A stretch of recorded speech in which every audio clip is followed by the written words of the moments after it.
Bonjour Maître Inchospé. Madame, bonjour. Vous sortez à l'instant du palais de justice. Vous avez plaidé pour la troisième fois devant la chambre de l'instruction de Nîmes concernant une demande de remise en liberté pour monsieur Cyril Adam. Comment ça s'est passé? Avez-vous la sensation d'avoir été entendu? Car jusqu'à maintenant, l'administration judiciaire était plutôt sourde. En début d'audience, j'ai eu l'impression que je me heurtais à un mur quand même, mais qui ne fait qu'exprimer celui auquel on se heurte depuis le début de cette affaire. Et puis après, en listant des éléments objectifs de l'affaire, à savoir que l'instruction dure depuis maintenant très longtemps, qu'il n'y a aucun élément objectif nouveau dans le dossier, hormis ce que moi je verse, à savoir des témoignages à décharge et des demandes d'audition que je fais, et à part des mises en examen de gens dont on racle les fonds de tiroir pour les trouver, je pense qu'à un moment, la situation objective du dossier, qui est que ça dure bien longtemps pour des faits qui sont suffisamment enquêtés, j'ai eu l'impression, mais ça n'est qu'une impression, que les choses, que la montagne pouvait bouger, comme il est dit dans un des films de Kurosawa. Alors, monsieur Cyril Adam n'était pas présent à l'audience, il Oui. était juste en visio. On peut se comprendre puisque ça fait 45 jours maintenant qu'il a entamé la grève de la faim. Vous l'avez eu au téléphone. Oui. Qu'est-ce que vous pouvez nous dire sur sa santé? Alors sur sa santé, c'est quelqu'un qui physiquement m'apparaît évidemment de plus en plus fatigué quand je l'ai au téléphone. D'ailleurs, c'est ce qui ressortait un petit peu de l'audience en visio qui a eu lieu là. Il conserve un mental assez fort parce que je pense que c'est quelqu'un qui a une forte personnalité, mais il est vrai que 45 jours de grève de la faim avec au moment de son incarcération il y a 18 mois 75 kilos et maintenant je crois qu'il est à 60-61 ne peut que l'affaiblir. Alors, est-ce que vous pouvez nous rappeler les faits et les enjeux de cette affaire qui justifie justement une détention de plus de 18 mois, comme vous venez de le dire? Alors, il y a des accusations qui, sur le papier, sont assez graves, puisque ce sont des accusations de viol. C'est d'ailleurs ce que j'ai plaidé tout à l'heure à la Chambre de l'instruction. Quand on lit les décisions qui sont rendues, on se dit que c'est une affaire grave et que M. Adam est un épouvantable violeur de parking.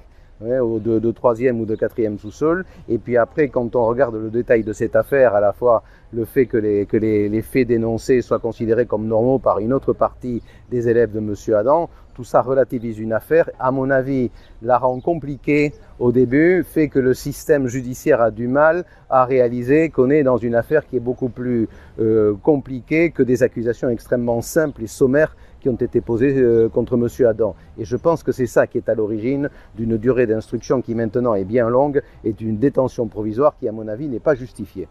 Alors, vous êtes le seul à pouvoir échanger avec monsieur Cyril Adam puisque tous les permis de visite avec ses proches lui sont refusés, malgré qu'il y ait eu les auditions et les confrontations.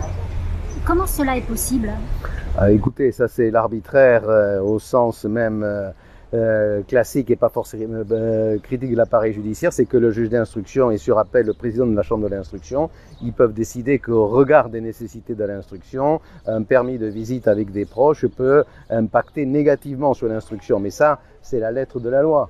Après, il faut regarder si c'est le cas, au cas particulier. Je ne peux que regretter que les personnes qui demandent des permis de visite avec M. Adam et qui ont déjà été entendues et à plusieurs reprises par les enquêteurs ne bénéficient toujours pas à ce jour de permis de visite. Alors revenons sur la position de la justice dans cette affaire.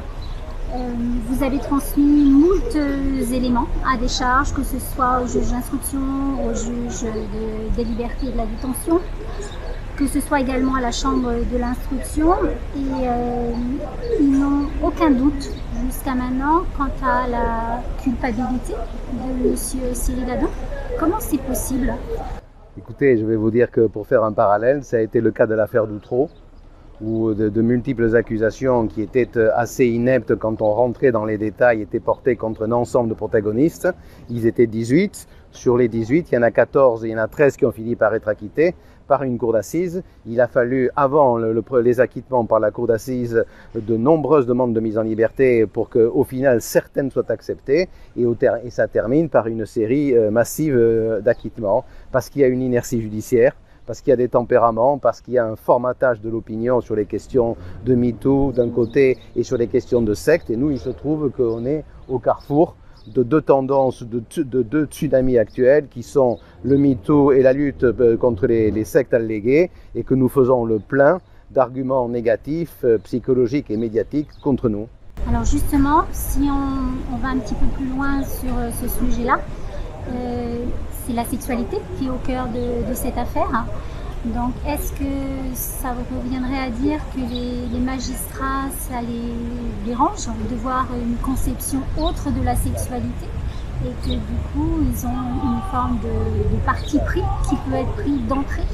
Oui, c'est ce que je pense. C'est malheureusement ce que je pense. Enfin, tout le monde a le droit d'avoir des convictions personnelles et des choix de vie personnels. C'est pas la question, mais il semble que effectivement une certaine manière de vivre ne soit pas acceptée par l'institution judiciaire.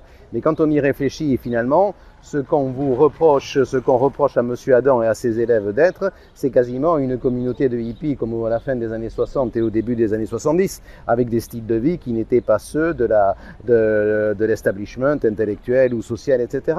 Et on a perdu une habitude de tolérance, semble-t-il, et on a un formatage des esprits, c'est regrettable, c'est évident, mais ces manières de vivre asymétriques ne sont toujours pas acceptées.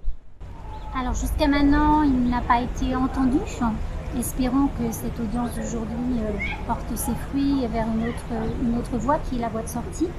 Sinon, qu'envisagez-vous comme voie de recours? Alors d'abord, il y a les recours de droit interne, comme on dit. Il y a la possibilité de faire un pourvoi en cassation et de demander à la Cour de cassation de voir si la procédure et la loi sont appliquées, mais c'est une appréciation qui est assez restrictive. Hein. Ils ne peuvent pas décider sur les faits. Enfin, c'est un mécanisme assez compliqué. Après, il y a ce que nous avons déjà fait. Nous saisissons la Cour européenne des droits de l'homme sur le terrain des mesures urgentes d'un article 39. Nous saisissons le groupe de travail sur la détention arbitraire du Conseil des droits de l'homme de l'ONU à Genève, en espérant que le fait que sortir le dossier d'un microcosme strictement franco-français permettrait d'obtenir des regards différents sur l'affaire.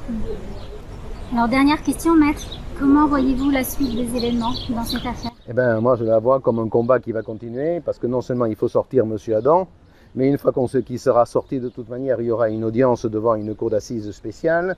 Donc on va redébattre de toutes ces questions devant une cour d'assises dans un procès public. Bref, le combat continue, ça c'est certain, mais je suis convaincu que quand on a raison au fond, on finit toujours par se faire entendre. Par qui et quand, ça, j'ai moins de certitude. Merci maître, on reviendra vers vous.